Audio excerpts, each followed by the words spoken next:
right here. But plein air can be as simple or as complicated as you want it to be.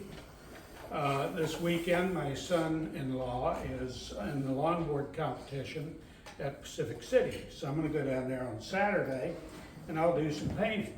And I'm gonna take my full setup with me. So people can see you a little bit better. Oh, okay. Maybe I'm coming on. I won't take my full setup with me. This is my plein air travel kit when I'm going to do something. And I don't even take both of these. These are just two different types of very portable watercolor setups. This one has a paintbrush and a water container built in. It's got basically all of your primary colors and secondary colors in it. And it's got a little tub that's built in. Can you open it so that we can see it? I'm gonna send it around. I think this one's called a bijou box or something like that. But it's pretty simple. And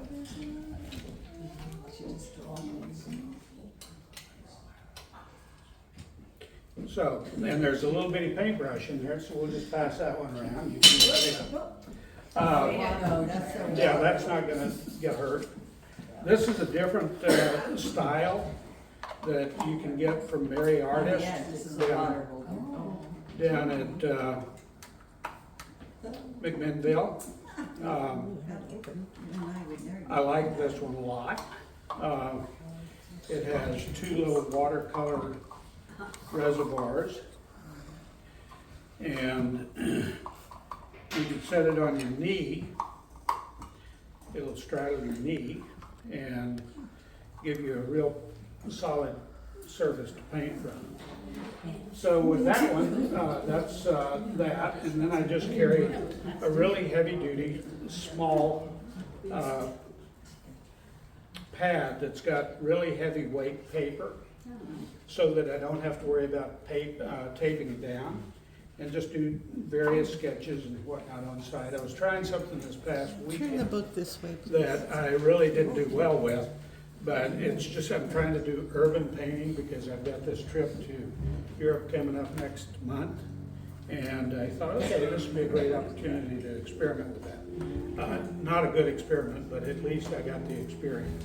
But we can pass that around and kind of look at that. So that is the simple setup. And that's about as simple as you can get for plein air. But it gives you everything you need if you're a watercolorist. You've got your paint, your water, and the watercolor ground that you're going to use. The next step up from that is a more complicated setup. And this is actually a setup that is sold professionally by a group called Plein Aire Pro. It comes with a tripod, and inside are, oh, by the way, when you're doing this, you can also carry more equipment. So this might be, for example, watercolor pad that I would carry with me with different sized papers. Here are some paintings from local areas that we painted just recently. Most of them I think you'll recognize. This is actually the Tualatin River. This is the Willamette River down in Westland. This is the Tualatin River Wildlife Refuge.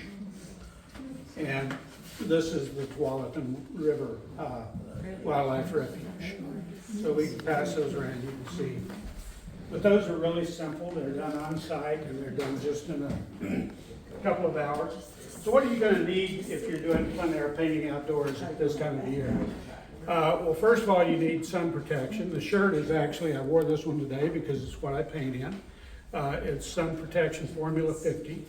So you're going to need a shirt with long sleeves. If you don't want to be a candidate for the dermatologist, which I already am, you want a wide brim hat that you can wear to keep the sun off. I have gloves that I use that are fingerless that are also Sun Protection Formula 50. The other thing you're gonna need is some way of cleaning regardless whether you're doing acrylics, watercolors, or oils. So either paper towels or a rag of some kind. I can bring it in. And generally I bring tape with me so I can spray my watercolor paper down and stretch it. And if I'm using oil, here's my gloves, by the way. And if I'm doing oils, I'll always carry an apron with me so I don't really mess up my clothes any more than I already have. Like to listen to music, got these Bose sound buds that really work well. The Plein Aire Pro has that attaches to the top of the tripod.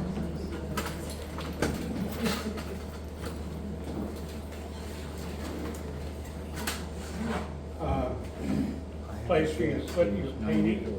It's got a nice slide out for your paint brushes. This actually slides down on the legs of your tripod. It's got a place for a collapsible watercolor cup.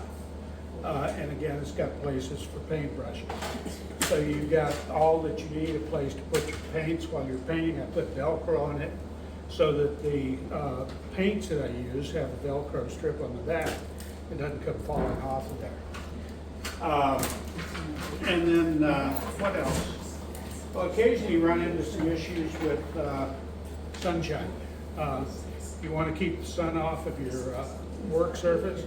These are really, really great little. Or if it starts to sprinkle. Yeah, or if it starts to sprinkle.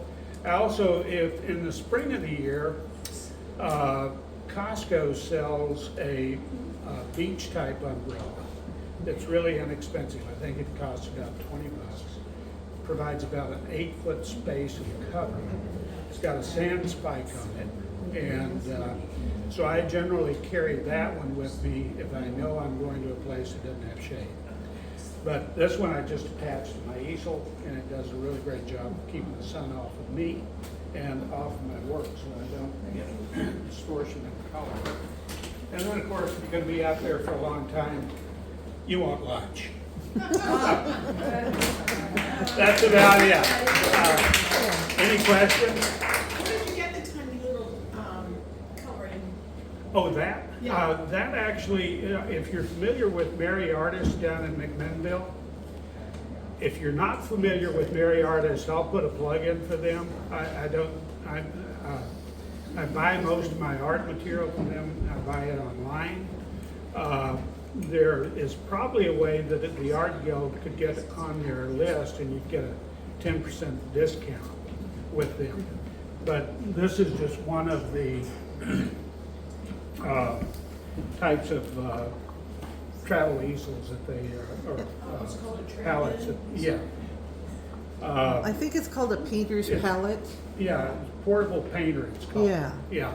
And a lot of the major art stores have that. Yeah. Yeah. So does I've been framed. I do what? I've been free. Yeah, they have it too. Yeah. So anyway, it's a great thing because as I said, when you're sitting, you just put this thing on your knee.